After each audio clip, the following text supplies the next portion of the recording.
Our next guest is Kenyana David, and she's the founder of 8118, a boutique marketing firm specializing in email marketing. She's the creator of Female, spelled F-E-M-A-I-L, Marketing for Entrepreneurs through Fem Academy, an international e-school teaching entrepreneurs and small business owners email marketing. She's a Harvard Business Publishing educator, an affiliate of the Harvard Business School at Harvard University, and a doctoral candidate at the National University, earning a doctorate in business administration and strategic marketing. Kenyana is the author of It's All About Strategy, a Workable Approach to Digital Content and Marketing, and It's All About Strategy, a Perspective Approach to Digital Content Marketing from this past year. She's also a Buffalonian, so we're really glad to welcome you. Come on up. Thank you.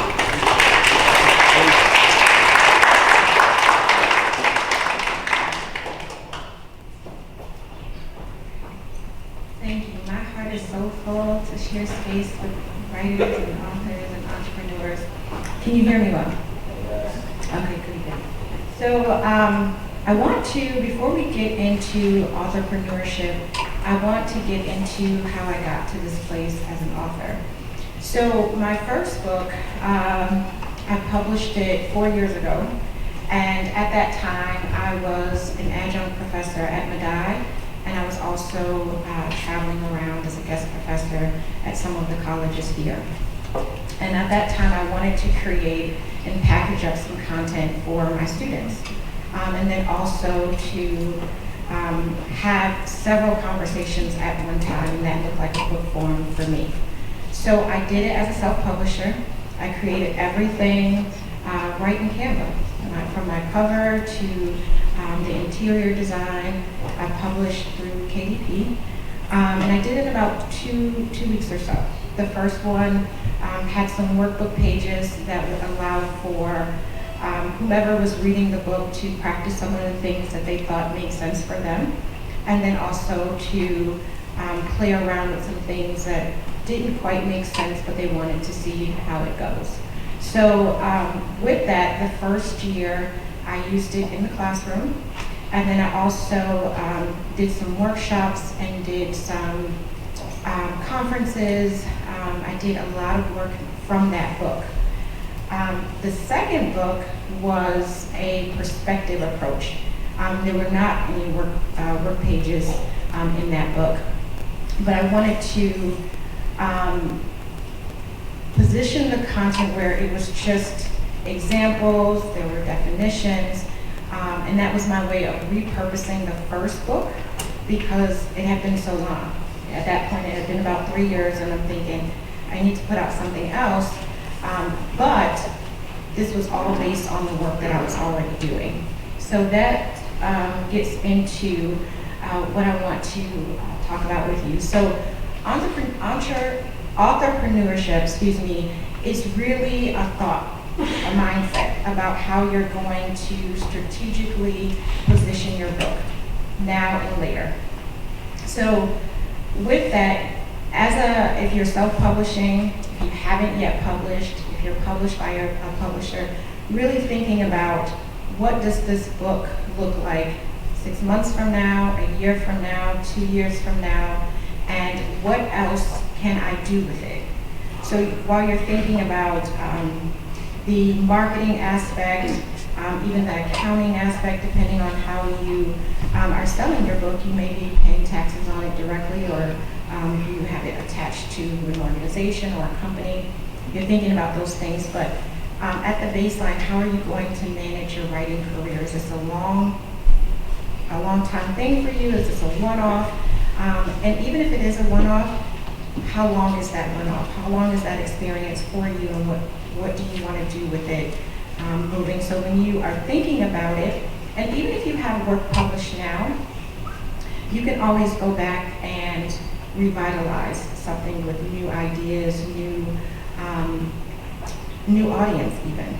And if you haven't yet published, there are some things to think about, and you don't have to put everything into practice straight away, but it is something to keep in mind and note, so that those notes might come from folks that are asking about your book, who have read your book, that have questions, some comments. Sometimes it's just, I would like more of this. So with that in mind, at the baseline, you are diversifying your streams of income. And there are a few different reasons that are really important to do it.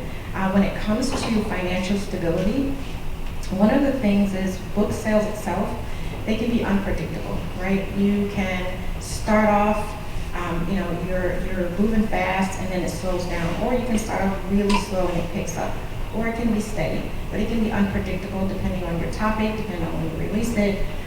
There's so many different factors, and no two authors have the exact same experience. So that financial stability, how can I diversify this? How can I repurpose some of this content? And then with diversification in and of itself, it's just important to really think about the work and your goal. Who are you trying to impact? Who are you trying to connect with? And what that would look like when it comes to getting it out. If you want to just unpack the word diversification. And then sustainability. We talk about that long haul, how to stay sustainable, especially if this is a primary income for you, your book, or you want it to become that. If you want to be a professional writer, or that's the title that you want in general. And then with diversifying, one of the coolest things about being a writer is that your mind can think of anything. So when you're writing, I abort so many missions when it comes to writing, like, I want to do this, and then I want to do this, and I want to try this. So you have that creativity already in you, but when you commit to diversifying those things, you have that freedom piece of it, where you can say, this is the book that I'm working on, but it would be a really, really cool podcast, or it would be a really, really cool YouTube channel. And you can, the things that don't make it to the book, you can figure out how you can use them later. But you have that creative freedom, and that part is important. So not everything will work for everyone, and not everything will work right away. For some, there's more of a learning curve than others, and then also capacity. So we all have capacity. That can be time, energy, and money, right? So at that point, you might have more time than you have money, but you have more energy than you have time.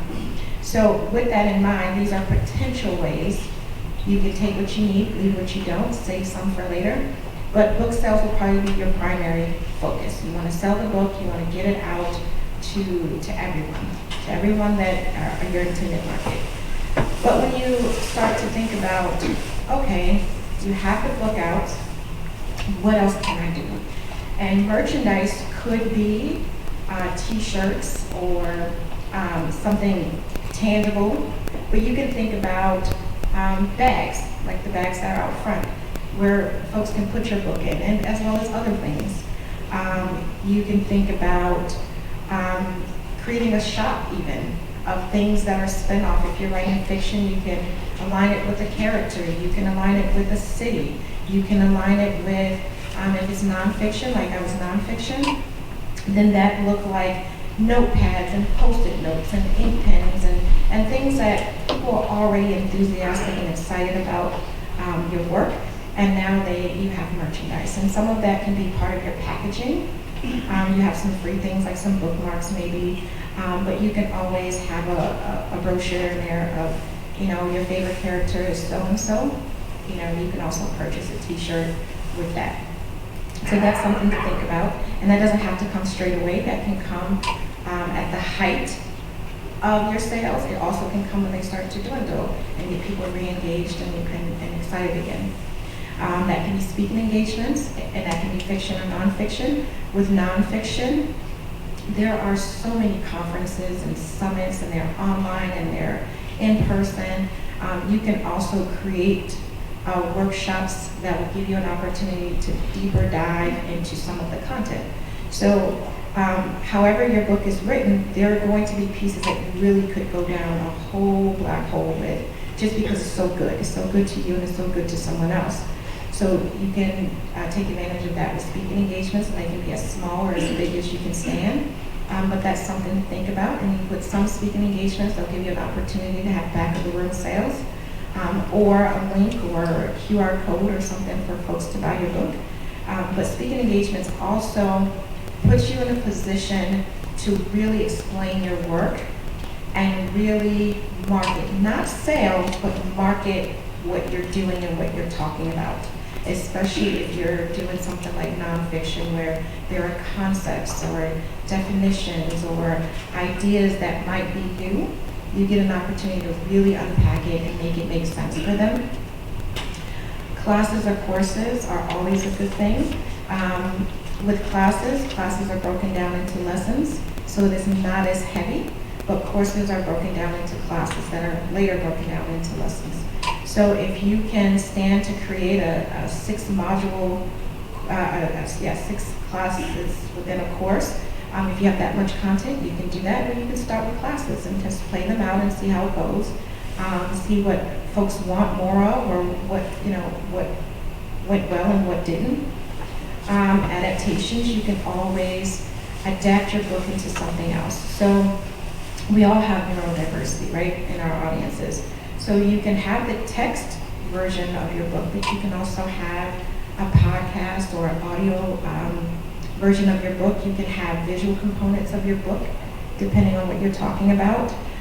But you can always kind of adapt it into something else. And anything is open. If you can create it, it can be done, right? If you can think it, it can happen. So you can play around with that. Sure, you can go onto YouTube or you can go onto Google and kind of see what's being done in your particular niche, but you can also just create something totally new and just see how it goes, right? And then with those kind of things, I remember the first time I was podcasting, this was like 2009 maybe, it wasn't the jam, like folks weren't interested necessarily in listening to things in that way.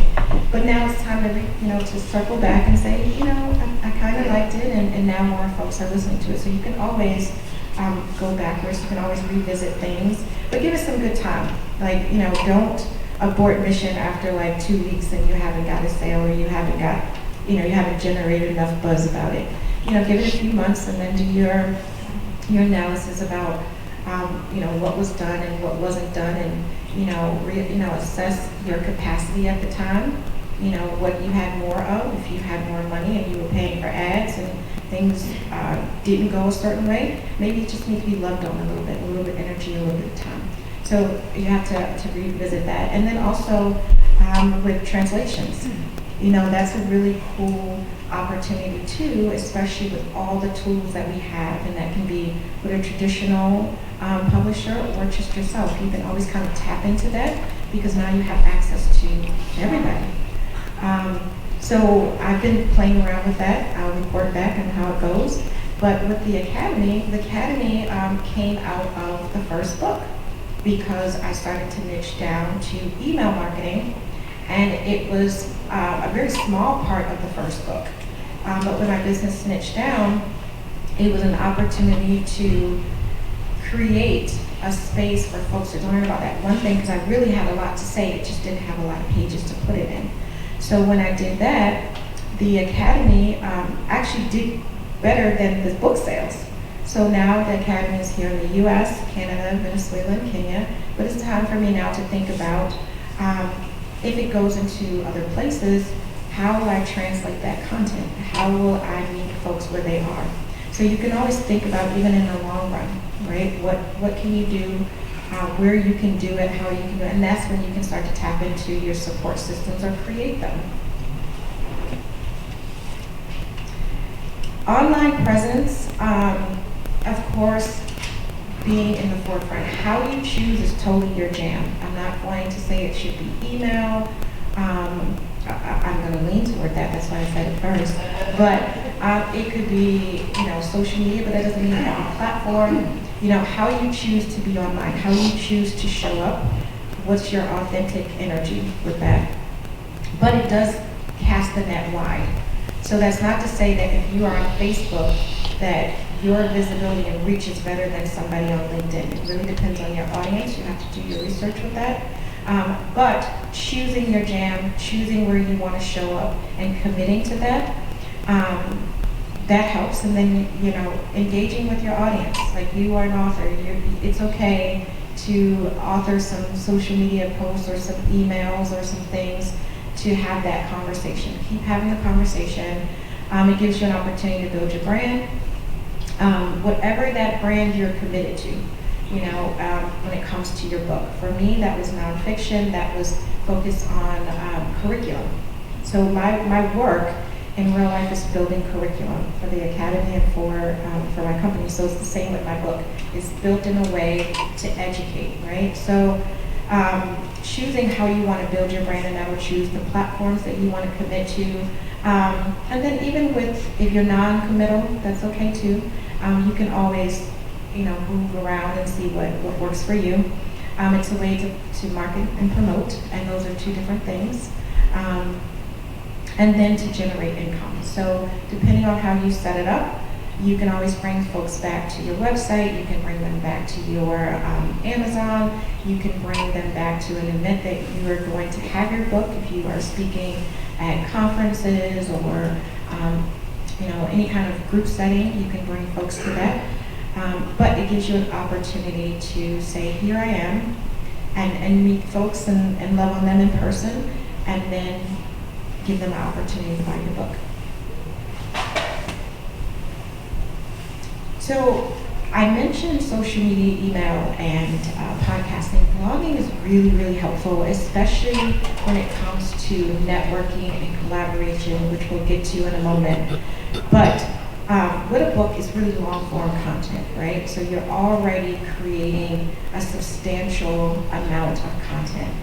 Blogging allows you to break down all of that into a little bit smaller portions, but still good reading. So with that, that gets the attention not only of your direct audience who want to know more about it, but potential affiliates or collaborators, because they know that you know your stuff. Even if it's nonfiction, right? You're committed to this particular project. So with blogging for me was particularly helpful, especially when I decided to niche down, because when I was niching down, I wanted to diversify.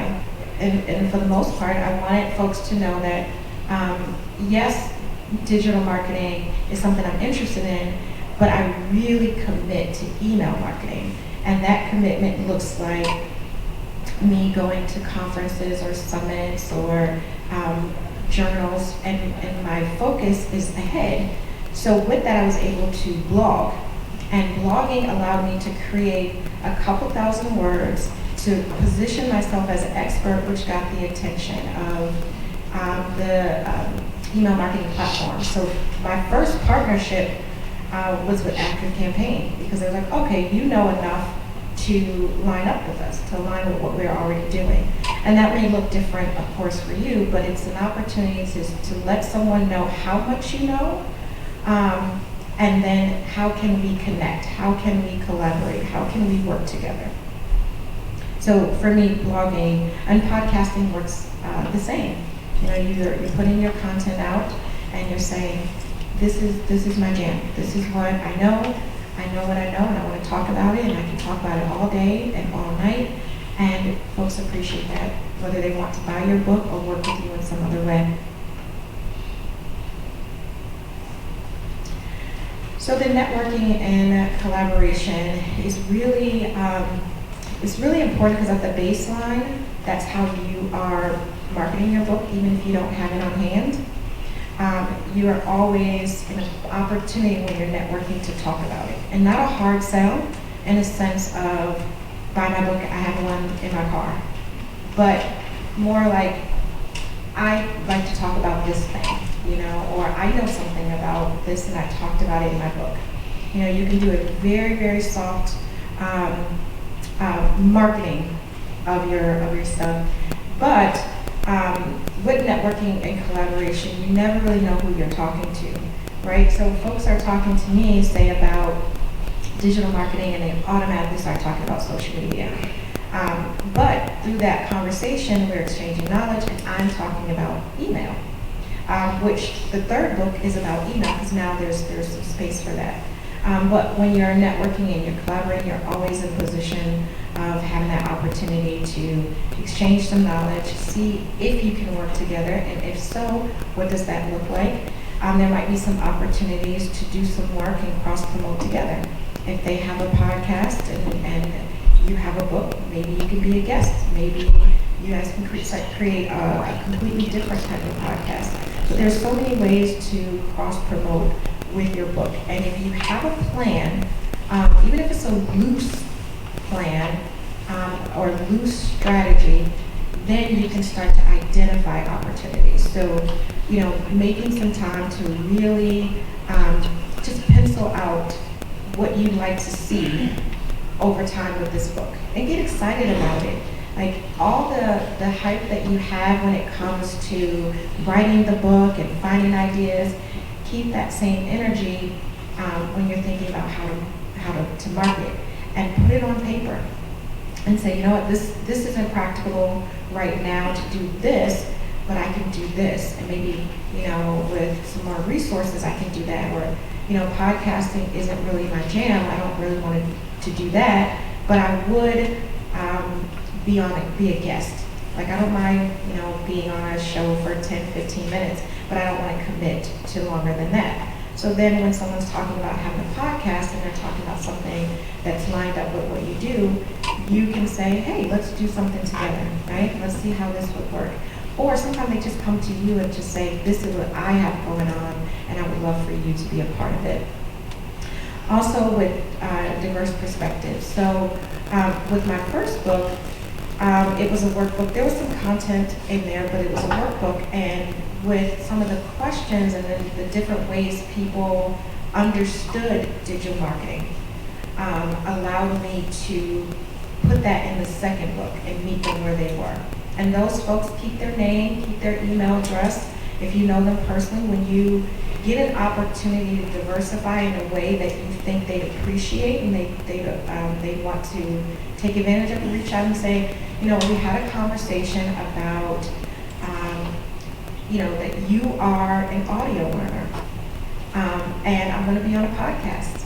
And here's the date. I would love for you to tune in. Maybe that'll answer some of the questions. And if you have other questions, let me know. And then also a support system, right? So when you're connecting with other folks that are either in the line of content that you've already created, or they are another creative, you get that support system, whether it's ways to diversify, whether it's sending betas or just kind of testing it out with a group of folks. Those are always really cool. Say, hey, I have this thing that I'm working on. I don't really know how it's going to go. I don't know how I feel about it yet, but can I put you in a Facebook group, or can I put you in a WhatsApp group? And I just want you to check this out. How does this landing page work for this thing that I'm doing? How are these blog posts? Do you think that they is enough information, or is it too much information? Is this more than one post? And just kind of play around with it. And they are doing it in a way that's non-judgmental. They want to support you, they want to help you.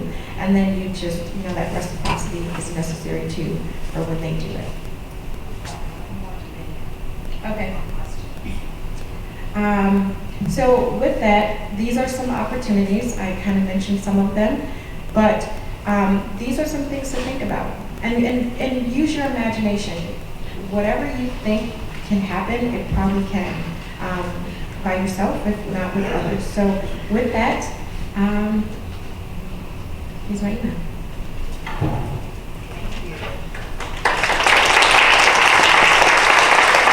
Questions for Kenyana? Raise your hand. I'm going to start over here this time. I'm going to actually hand it over to Melissa to take that.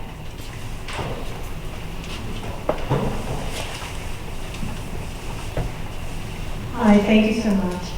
I'm wondering if you find that people are getting fatigued with all of the information that is constantly thrown out through all the different media platforms, or do you feel like people are increasingly responsible? I know I'm getting kind of fatigued with it. I'm so sorry, I can't hear you super well. It's not working? Oh, I can hear you now. I'm wondering if you're finding that people are getting fatigued with all of the massive amount of information that's coming through, from phones, screens of all kinds. Yes, however, we all choose our jam, right? We have the things that we like, we have the folks that we like to hear from, we have the folks that we subscribe to, and we extend ourselves and lean in when they do speak or they do present content to us. But we don't know who those folks are, and that energy changes. Where someone is just kind of overwhelmed with life today, next week they're okay. So we can't really, make decisions based on a mood. We have to just kind of create our strategy, create our way of doing things, and folks can jump in or jump out where they feel fit. But yes, overall, it's a lot going on. Yeah.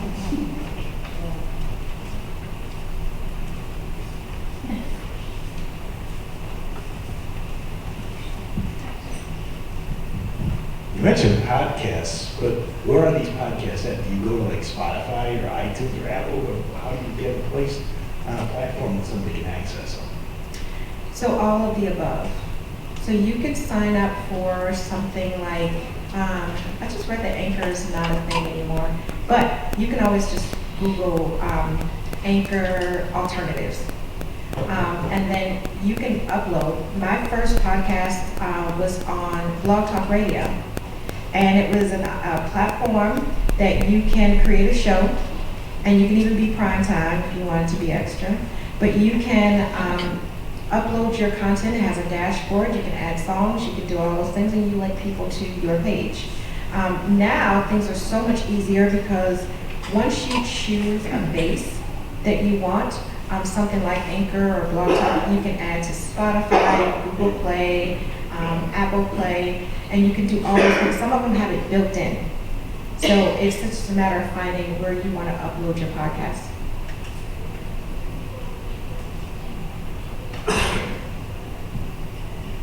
Hi, thanks so much. I love your ideas about some of the merch and all that stuff.